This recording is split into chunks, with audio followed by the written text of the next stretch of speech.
وسلموا تسليما اللهم صل على سيدنا مولانا محمد وعلى سيدنا مولانا اللهم صل على سيدنا مولانا محمد وعلى آل سيدنا مولانا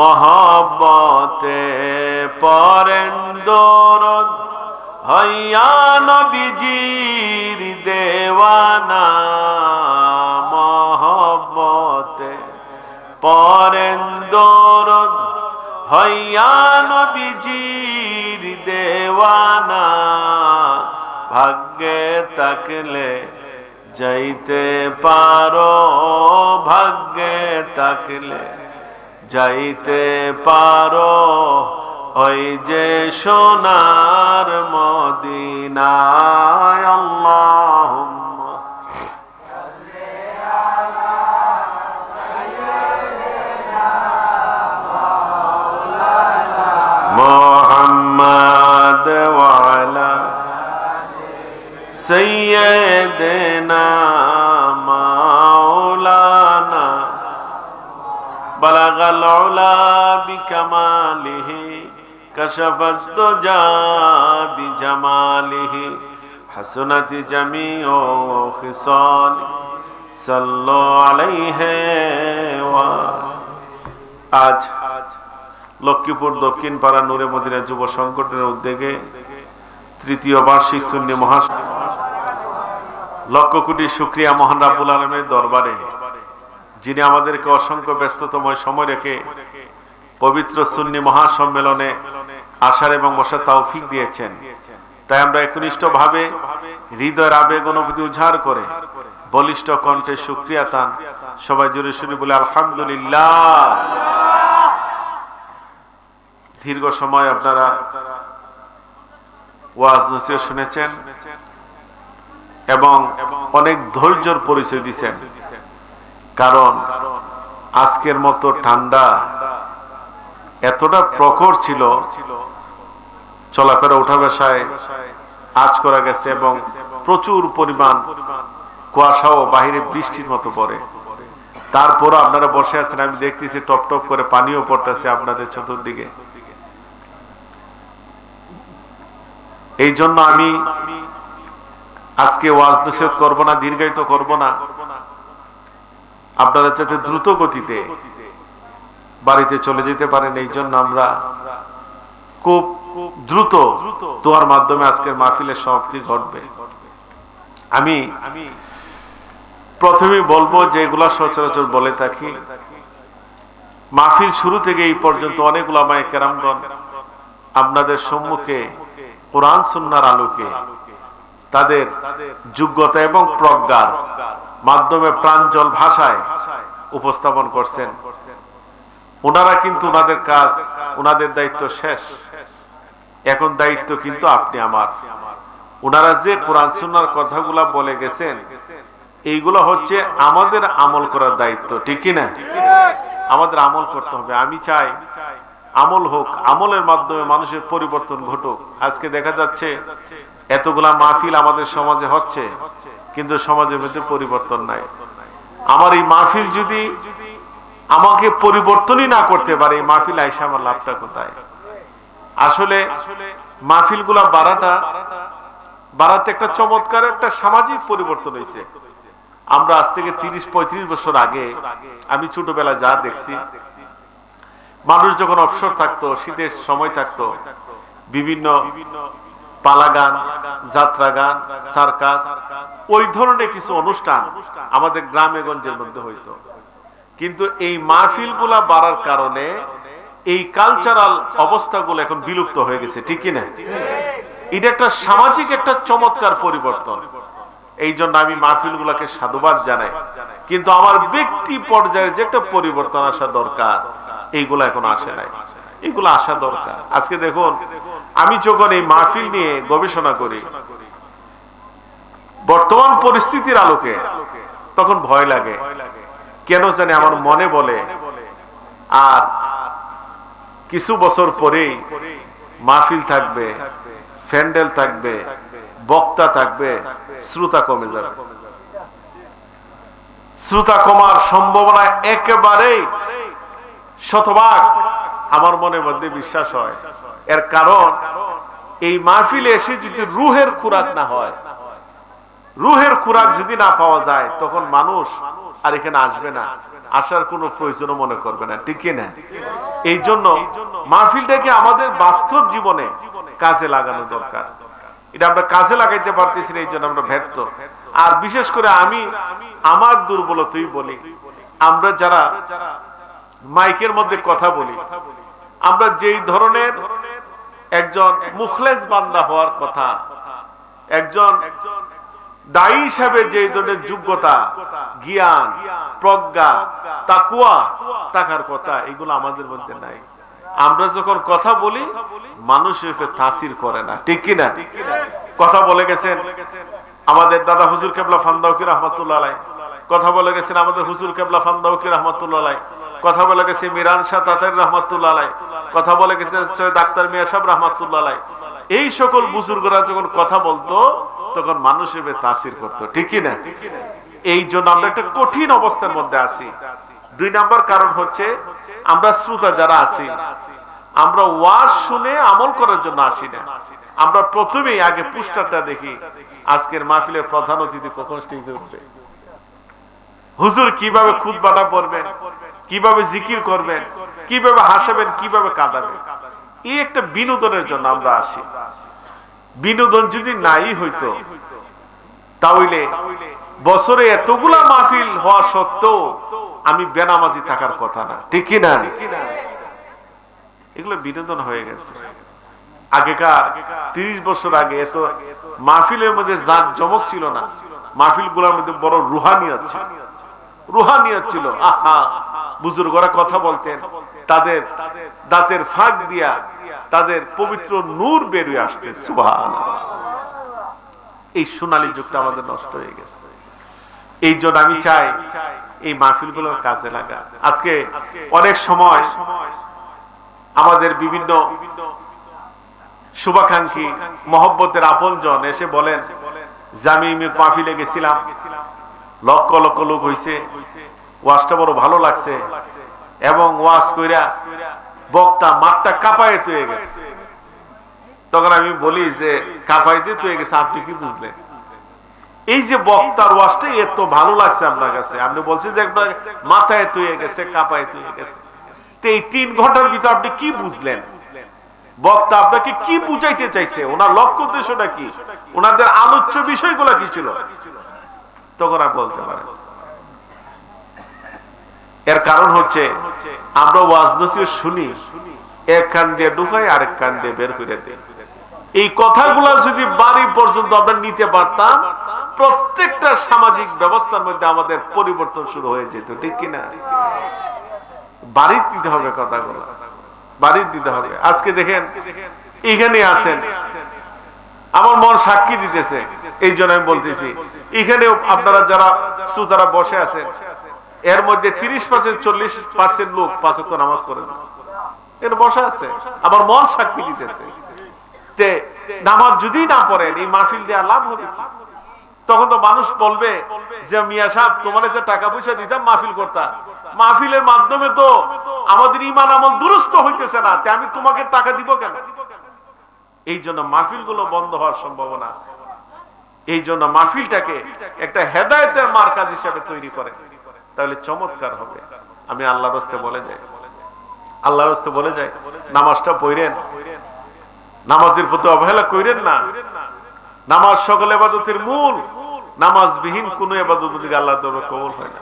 আপনি যদি মনে করেন যে আমি বিশাল বড় হিসাবের দ্বারা মুড়ি দিছি, আমার নামাজ রোজা হজ যাকাত পর্দা পর্দা হালাল হারাম মেনে চলার দরকার নাই, আমার হিসেবে আসল মধ্যে টাইনা পার করবো।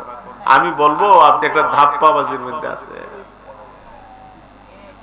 আপনার পীর, আপনি নামাজ পড়বেন না, রোজা রাখবেন না, হজ করবেন না, যাকাত দিবেন না, হারাম হালাল মেনে চলবেন না, কোরআন সুন্নাহর বহির্ভূত চলা চলবেন, আপনার পীর আপনাকে জান্নাতের পীরে ধাপ্পাবাজি ছাড়া আর কোনো কিছু নয়। আপনার পীরের কাজটা কি? আল্লাহ এবং আল্লাহর হাবিবকে পাওয়ার জন্য উনি দিক নির্দেশনা দিবেন, উনার নির্দেশ মাফিক আপনি পরিচালিত হইতেন, উনার কথা মাফিক আপনি চলতেন, উনার যে দিন সম্পর্কে আপনাকে ওজিফাগুলা দিব এগুলো মানতেন, উনি যে দিনের বিভিন্ন নির্দেশনা দিব এগুলা মেনে মেনে চলতেন। যদি উনার নির্দেশই না মানেন তাহলে আপনি মুরিদ হয়ে লাভ করবেন। আজকে দেখা যায় অনেকে বুক ফুলায় বলে আমি কাদরিয়া তরিকায় মুরিদ, কিন্তু লোকটারে তালাশ করলে দেখা যায় মাসে একদিনও মসজিদে যান। এটা হলো আছে না। আমি চিশতিয়া তরিকার মুরিদ, দেখা যায় আপনার পুরাটা সপ্তাহ যায়, সেই একটা অক্ত মসজিদে নামাজের মধ্যে যায় না।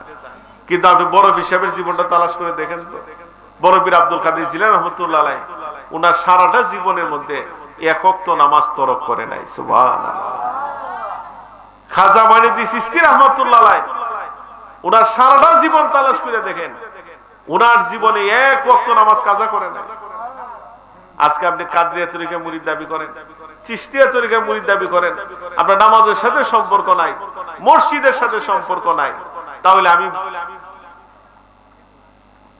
বলতে বাধ্যই হইলাম যে শ্যাম বলতেছেন একটা কাজ করেন আর একটা, ঠিক কি না? এই জন্যই পরিবর্তন নাই।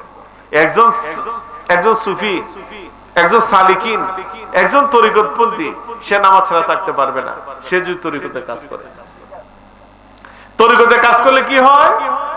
অন্তরে তাকওয়া তৈরি হয়, আল্লাহর ভয় অন্তরে তৈরি হয়। আল্লাহর ভয় যাদের অন্তরের মধ্যে আছে, এই লোকটা ফরজ বিধান তরক করার কোন সম্ভাবনা নাই। এই জন্য আমি আল্লাহর রাস্তায় বলবো নামাজটা পড়বেন, অবহেলা করেন না। আজকে আপনি আছেন, আগামীকালকে আপনি থাকবেন কোনো গ্যারান্টি নাই, কোনো গ্যারান্টি নাই।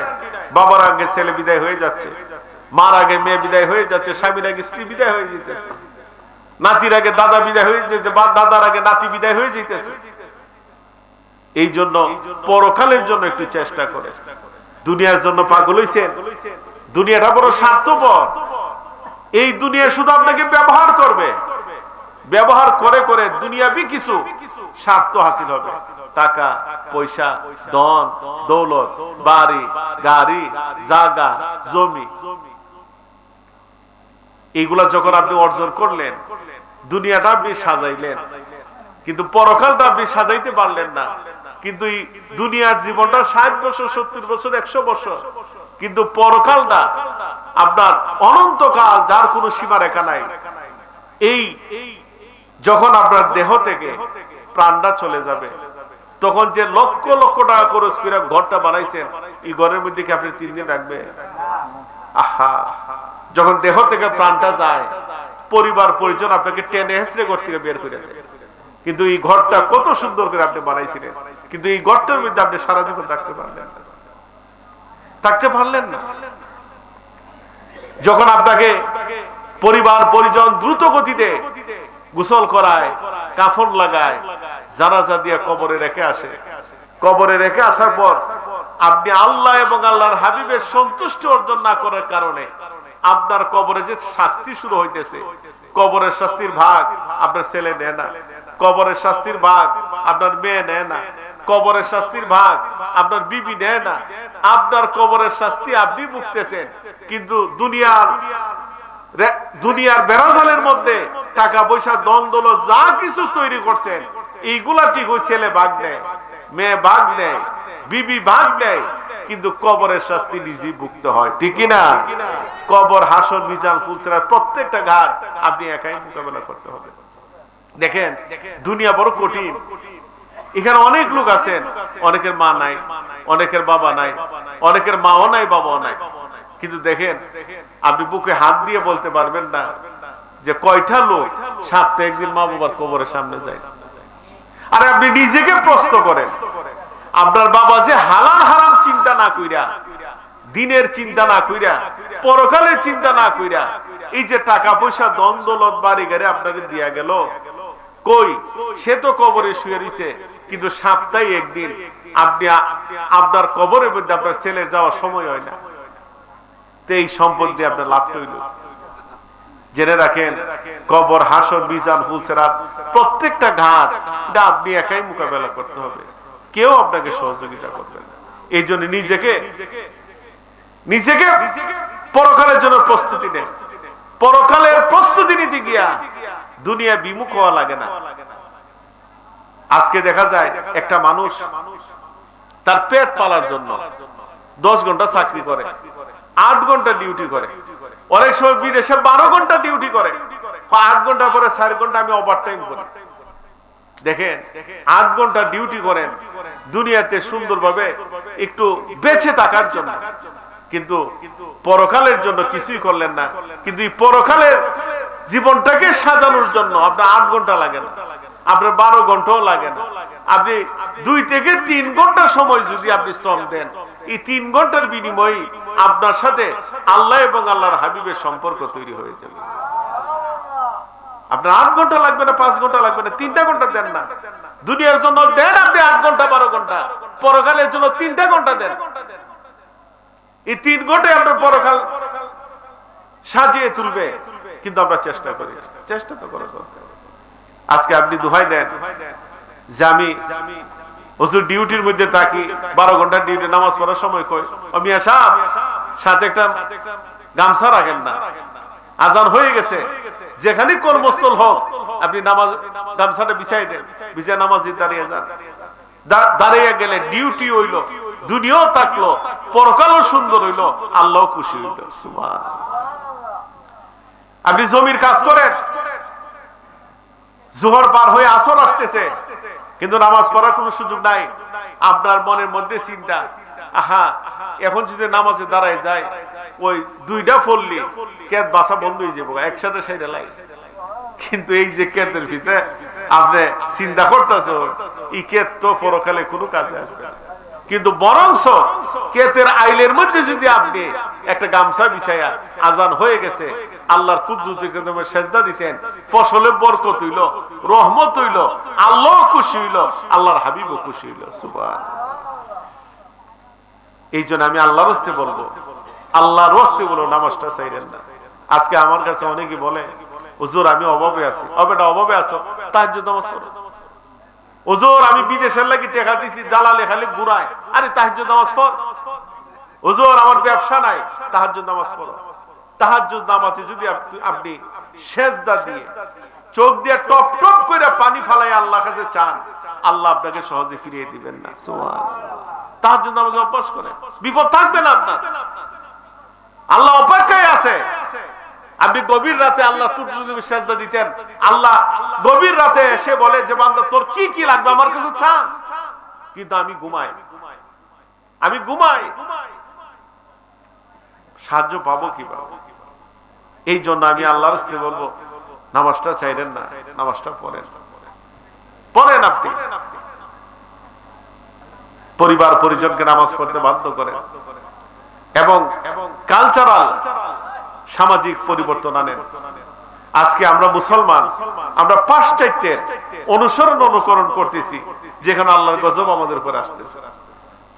আমরা মুসলমান, আমাদের আদর্শ থাকবে আমার নবীজি, এই আদর্শ থেকে সরে গেছে। মুসলিম সংস্কৃতি ফিরিয়ে আনেন, দেখবেন আমাদের মধ্যে শান্তি চলে আসতেছে। আজকে তো মুসলমানের চরিত্র আমাদের মধ্যে নাই। দেখেন আমাদের অনেক বুড়ি লন্ডন আমেরিকা আছে, তারা মধ্যে মধ্যে আমার কাছে গল্প করে, হুজুর ও লন্ডন আমেরিকা কোন একটা জিনিস রাস্তা পড়ে থাকলে কেউ ধরে না, এবং যদি মালিক না পাওয়া যায় থানাতে লয়ে যায়, থানা কল করে তার কাছে এটা পৌঁছায় দেয়। আমরাই মুসলমান, আমরা গড় খাইতে রাতে বেলা গরু নেগা। দেখেন এই যে সততা, এটা একজন মুত্তাকি বান্দার সিফত, মুসলমানের সিফত, সততা। মুসলমান হক নষ্ট করে না, মুসলমান মানুষের উপর অন্যায় করে না, মুসলমান মানুষের জুলুম করে না, কিন্তু এগুলা ওরা নিয়ে নিছে। এই কাফের মুশরিকরা মুসলমানের চরিত্র নিয়ে নিছে, মুসলমানের চরিত্র, মুসলমানের জাগতিক চরিত্রগুলো কাফের মুশরিক নিয়ে নিছে, তারা জাগতিক ভাবে উপকৃত হইছে। আর কাফের মুশরিকদের চরিত্র আমরার মধ্যে আইতেছে, আমরা মুসলমান হওয়ার পর আমরা ধ্বংস হইতেছি, ঠিক কি না? ধ্বংস হইতেছে, আমাদের আদর্শ নিয়ে নিছে। ওরা বলে যে হুজুর, আমরা যখন কোন মিনিস্ট্রিতে কাজ করি লন্ডন আমেরিকায়, আমরা আমাদের একটা আবেদন করে আসি, আবেদন করে এলে আমাদের একটা ডকেট নাম্বার দেয়, ডকেট নাম্বার দিলে তখন আমরা আর অফিসে যাওয়া লাগে না, সচিবের দ্বারে যাওয়া লাগে না, পিউনের দ্বারে যাওয়া লাগে না, কেরানির দ্বারে যাওয়া লাগে না। যখন আমার কাজটা হয় ওয়েবসাইটের মধ্যে আমাকে মেসেজ দেয় যে তোমার কাম হয়ে গেছে, তুমি কাগজটা নিয়ে যাও। আর আমরা যদি কোন ধরনের ইউনিয়ন অফিসে, উপজেলা অফিসে, ডিসি অফিসে, মন্ত্রণালয়ের মধ্যে যদি কোনো কাম করতে যায়, আল্লাহ টাকা না দিলে ফাইল নিচে পড়ে, আর টাকা দিলে ফাইল উঠে উঠে, ঠিক কি না? আমরা এই জাতিটা কিভাবে উন্নতি হবে, কিভাবে? আমাদের মধ্যে ইনসাফ নাই, এই জন্য আজকে আমরা এই ধ্বংসের লীলার মধ্যে পড়ে আছি। কারণ আমরা মুসলিম হিসেবে শুধু আমরা একটা নামটাই ব্যবহার করতেছি। একজন মুসলমানের যেই ধরনের নৈতিক চরিত্র থাকা দরকার, এইগুলো আমাদের মধ্যে নাই। এই চরিত্রগুলো ফিরিয়ে আনার দরকার।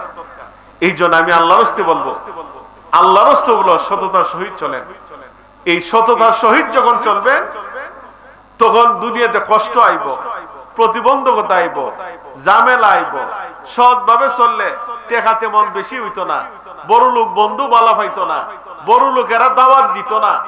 এরপরও ধৈর্য ধইরা সততার উপরে থাকেন, পরকালে আপনার জীবনটা আল্লাহ সহজ করে দিবে। এইভাবে থাকেন, আমি আল্লাহর হস্তে বলে যাই। বড় কঠিন সময় আমরা আছি, বড় একটা ভয়ানক সময় আমরা পার করতেছি।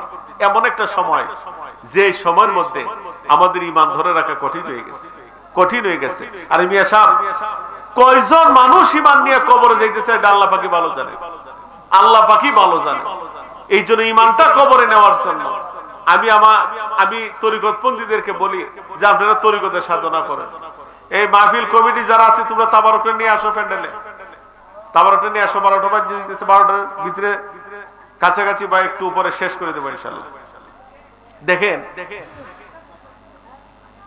আমি প্রায় সময় মানুষদেরকে বলি যে বাবা, আপনি তরিকতের কাজ করেন, তরিকতের সাধনা করেন, তরিকতের ওজিফা গুলা করেন, সকাল সন্ধ্যা আল্লাহ পাকের জিকির করেন। করলে কি হইব? আত্মা পরিশুদ্ধ হইব।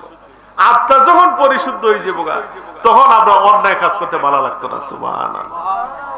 এই অন্তরটা পরিষ্কার করতে হইলে সুফি দরবেশের কাছে যাওয়ার লাগবো, আল্লাহ ওয়ালার কাছে যাওয়ার লাগবো।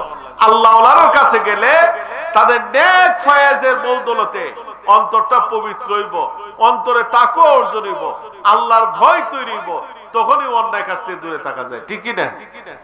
দূরে থাকা যায়। এই জন্য আমি আল্লাহর হস্তে বলবো, যে সিলসিলা মুরিদ আছেন, তরিকতে খামখান করবেন। তবে পীর দরবেশ সূক্ষ্মতার সহিত, আবেগে জীবন চলে না। অনেকে মনে করে যে হক্কানি সিলসিলাতে যে ফান্দাউক দরবার, বিভিন্ন হক্কানি যে হয় এরা খাম বেশি, আমরা ফারি লাইন দরকার। মিয়া শাহ বরফির আব্দুল কাদের জিলানী রহমতুল্লাহ আলাইহি যেইভাবে তরিকতের সাধনা করছে, খাজা মঈনুদ্দিন চিশতি রহমতুল্লাহ আলাইহি যেইভাবে তরিকতের সাধনা করছে, মুজাদ্দিদ আল ফেসারি রহমতুল্লাহ আলাইহি যেইভাবে তরিকতের সাধনা করছে, বাহাউদ্দিন নকশবন্দি রহমতুল্লাহ আলাইহি যেইভাবে তরিকতের সাধনা করছে, এইভাবে আমাদের পীর ও মুর্শিদ আমাদেরকে তরিকতের ওজিফা দিয়ে গেছে। সুবহানাল্লাহ। বলতে পারেন যে হুজুর, আপনার ডঙ্কা তো আপনি বাজাবেন।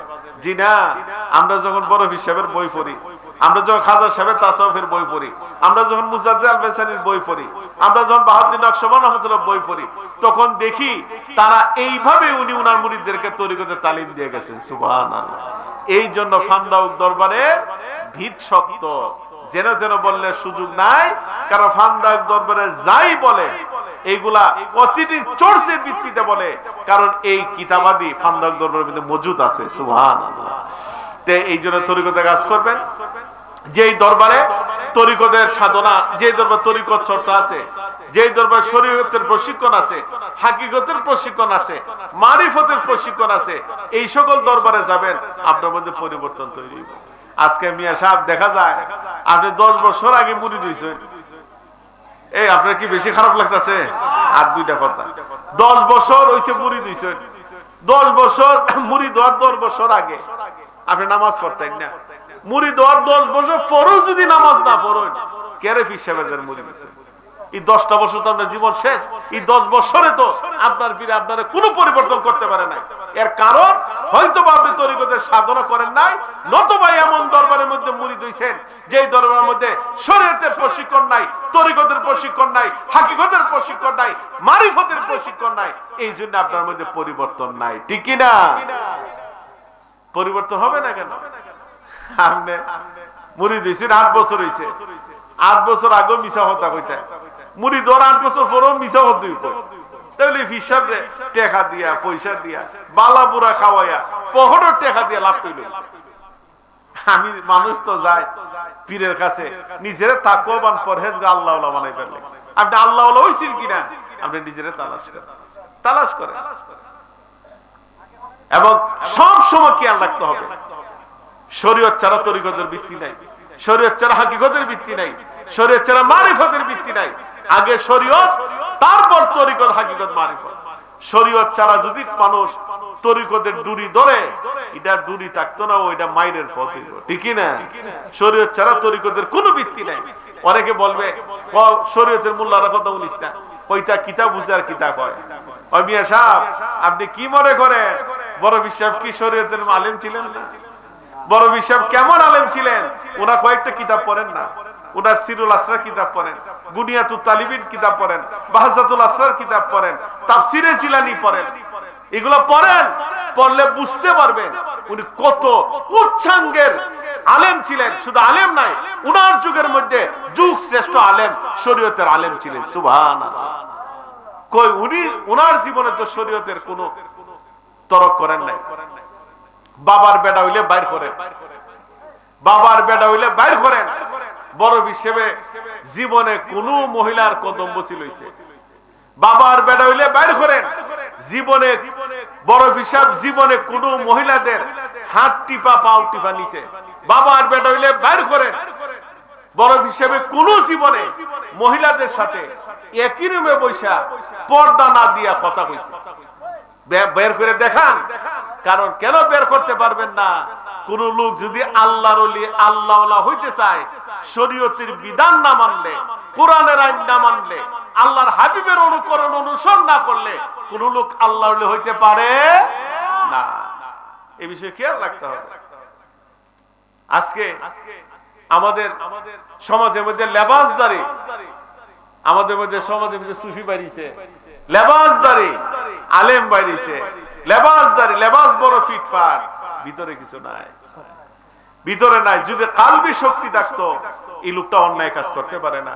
তার যদি অন্তরে চক্ষু খোলা থাকতো, সেই কোন লোকটা শরীয়ত গর্হিত কাজ করতে পারে না, পারে না। এই বিষয়ে খেয়াল রাখতে হবে। আমি আল্লাহর রাস্তে বলে যাই, আমি আল্লাহর রাস্তে বলে যাই, কোন অবস্থায় কাদরিয়া চিশতিয়া তরিকার মধ্যে বাদ্যযন্ত্র নাই। বেড়া হইলে বাইর করো। বড় হিসেবের কোন কিতাবের মধ্যে উনি জীবনে হারমোনিয়াম, ঢোল, তবলা, বেহেলা এক তারা বাজাইয়া উনি জিকির করছেন। বাবার বেড়া হইলে বাইর করো। ইসলামের মধ্যে একটা শুধু যন্ত্র, এটাও আবার অনেক ক্ষেত্রে এটা মুবাও আছে, অনেক ক্ষেত্রে ওই সুফিদের ক্ষেত্রে প্রতিবন্ধকতা আছে, যারা দপ, দপটা এটা ইসলামের একটা জায়েজ বিধান বলা যায়। দপটা হচ্ছে এক সাইড খোলা এক সাইড বন্ধ। এটা অনেক সময় বিভিন্ন বিয়ের অনুষ্ঠানে আমাদের সলভে সালিনদের যুগের মধ্যে সাহাবীদের কেরামের মধ্যে এটা একটু তালে তালে বাজায় নাচ গাইতেন। কিন্তু তখনকার সময় ডুল ছিল, ডুল হারাম বলা হয়েছে। তখনকার সময় একতারা ছিল, একতারা হারাম বলা হয়েছে। এগুলা দিয়ে কোনো অবস্থায় কোন ক্ষেত্রে বাদ্যযন্ত্র দ্বারা, দপ ছাড়া বাদ্যযন্ত্র দ্বারা জিকির করা ইসলামে নিষেধ, এতে কোনো সন্দেহ নাই। আজকে বিভিন্ন জায়গার মধ্যে এটা আমাদের ব্যর্থতা আমি মনে করি যে দরবারের মধ্যে দেখবেন আলেম নাই, যে দরবারের লোকেরা মাদ্রাসার সাথে সম্পর্ক নাই, এলমে হাদিসের সাথে সম্পর্ক নাই, এলমে ফিকহের সাথে সম্পর্ক নাই, এলমে তাফসিরের কোনো জ্ঞান নাই, দেখবেন এই জায়গার মধ্যেই একবারে বেশি শরীয়ত গঠিত কাজ হইতেছে। ঠিক কি না? কুচ দিয়ে দেখবেন যে ওই শরীয়ত গঠিত কাজ করে, যে ওই কোরআনের বিরুদ্ধে কাজ করে, সুন্নাহর বহির্ভূত কাজ করে, কুজ্জা দেখবেন এর কোরআন হাদিসের জ্ঞান নাই। যদি কোরআন হাদিসের জ্ঞান থাকতো এই অন্যায় কাজ করতে পারে না। আজকে অনেক জায়গার মধ্যে আমার ভয় লাগে, তা নাম দিছে দরবার শরীফ, নাম দিছে পীরের উরুস, পীরের মাহফিল, দেখা যায় পেশাদার মহিলা গায়িকা দিয়া গান গাওয়ায়। ঠিক না? আস্তাগফিরুল্লাহ আস্তাগফিরুল্লাহ, এগুলো পাইছেন কোথা থেকে? নিয়ে আসেন, এগুলা থেকে বের হয়ে আসতে হবে। এগুলাই আমাদের ইসলামী সংস্কৃতি নয়, এগুলাতে বের হয়ে আসেন। রং ঢঙের মধ্যে নিয়ামত নাই, খুলুসিয়াতের মধ্যে আছে নিয়ামত। এগুলাতে বের হইতে হবে। আমাদের সংস্কৃতি, আমাদের পরিবর্তন দরকার। আমি আল্লাহর রাস্তে বলে যাই আপনাদেরকে, সংস্কৃতির পরিবর্তন। আমরা হুজুর সাল্লাল্লাহু আলাইহি সাল্লামের অনুকরণ অনুসরণ করতাম, এই চিন্তা আমাদের মধ্যে থাকা দরকার। আজকে তারা যা করতেছে এগুলো আমরা খুঁজে পাই না, খুঁজে পাই না আমরা। আজকে দেখা যায় অনেক মাজারের মধ্যে সেজদা হয়, সেজদা টোটালি শিরক। একটা জিনিস জেনে রাখেন, আল্লাহ ছাড়া কোন মাখলুককে সেজদা দেওয়ার সাথে সাথে সে নিঃসন্দেহে কাফের হয়ে যাবে, এতে কোনো সন্দেহ নাই। আজকে প্রকাশ্যে অনেক আল্লাহওয়ালার মাজারের মধ্যে সেজদা দেওয়া হইতেছে, প্রকাশ্যে অনেক পীরের সেজদা দিতেছে, নিজেও মুশরিক হইতেছে, মুরিদদেরকে মুশরিক বানাইতেছে। এগুলাতে দূরে থাকতে হবে। আমরা মাজার শরীফ, আমরা মাজারপন্থী, আমরা মাজারপন্থী, মাজার লালন করি কিন্তু মাজার পূজারি না। আমরা মাজারের সেজদা দেই না, আমরা মাজারে জিয়ারত করতে যাই। ঠিক কি না? এই চিন্তা আমাদের মধ্যে থাকা দরকার। এগুলা নাই থাকার কারণে, একতরফা মন গড়া চলার কারণে আজকে সালাফিরা সুফিবাদ মানে শিরকি মতবাদ, সালাফিরা কয় মাজার মানে সমস্ত শিরকের আখড়া। এগুলা বলার কারণটা হচ্ছে ওই সকল কিছু লোক যারা কোরআনের সাথে সম্পর্ক নাই, হাদিসের সাথে সম্পর্ক নাই, সুন্নাহর সাথে সম্পর্ক নাই, শরীয়তের বিধিবিধানের সাথে তার সম্পর্ক নাই, এরাই এই কাজগুলা চালাইতেছে। সামগ্রিকভাবে সমস্ত আল্লাহওয়ালা আল্লাহ ওলিদের বদনাম হইতেছে। ঠিক কি না? এই বিষয়গুলো খেয়াল রাখবেন। আমি আল্লাহর রাস্তে বলে, আমি আল্লাহর রাস্তে বলে যেগুলো খেয়াল রাখবেন। আমি চাই আমরা বুজুর্গদের ভাইলে চলি, চললে আপনার মধ্যে পরিবর্তন আসবে। আপনি কেন পরিবর্তন আসবে না? আপনার পরিবর্তন আসতে 10 বছর লাগে না, 5 বছর লাগে না, 2 বছর লাগে না, আপনি 40টা দিন, আমার কথাটা বিশ্বাস করে আপনি 40টা দিন বুজুর্গদের বাইরে তরিকতের সাধনা করেন, দেখবেন আপনার মধ্যে পরিবর্তন শুরু হয়ে গেছে। সুবহানাল্লাহ। পরিবর্তন হন, আল্লাহওয়ালা হন। আমি চাই ফান্দাকে মুরিদ যারা আছেন আপনারা সবাই আল্লাহর ওলি, আল্লাহর ওলি হয়ে যেতে। আমরা আপনাদের এখানে আইলে আমরা ফখরপুরের টাকা দেওয়া, আমরা বালাপুরা খাওয়ানি, এতে আমরা খুশি না। তখনই আমরা খুশি যখন একজন ফান্দাকের মুরিদ হইয়া আল্লাহ এবং আল্লাহর হাবিবের সাথে সম্পর্ক রয়েছে, তখনই আমরা খুশি যখন ফান্দাকের মুরিদের সাথে আমার নবীজির দিদার নসিব হয়েছে। এই জন্য আমি বলবো এইভাবে চলেন, অবশ্যই পাবেন। নবীজি আমাদের কাছ থেকে দূরে নয়, খুবই নিকটে। আপনি একটা প্রপার ওয়েতে যান, প্রপার লাইনে যান। নবীজি আমাদের কাছ থেকে দূরে না, খুবই কাছে। যেই নবী আমার নাজাতের জন্য সারাটা জীবন কেঁদে গেছে, যে নবী আমার নাজাতের জন্য এখনো রোজা শুরু কাটতেছে, এই নবীরে দেখাটা তো কঠিন কিছু না। এটা একটা প্রপার লাইনে হাঁটেন। আমাদের সিলসিলা অসংখ্য তরিকত বন্দির সাথে আমার নবীজি দিদার নসিব হইতেছে তরিকতের সাধনার মাধ্যমে। খেয়াল করবেন, আল্লাহ পাক রব্বুল আলামিন আমরা সকলকে কবুল করে। যাই হোক, রাত্র অনেক হয়ে গেছে, আমরা ধৈর্য পরিচয় দিচ্ছেন। এত লোক আপনারা বসে আছেন, আমি কল্পনা করতে পারেন। প্রথম এসে দেখলাম অনেক অল্প লোক, আস্তে আস্তে আসছেন, ভালোবাসছেন, মহব্বত করছেন। এই জন্য দীর্ঘায়িত আমার নিজেরও কষ্ট লাগতেছে, এই কুয়াশা ফানে টপ টপ করে পড়তেছে, নিজেরও লজ্জা লাগতেছে যে দীর্ঘায়িত করতে গিয়ে নিজের মনে ভিতরে বাধা দিতেছে। এই জন্য দীর্ঘায়িত করলাম না।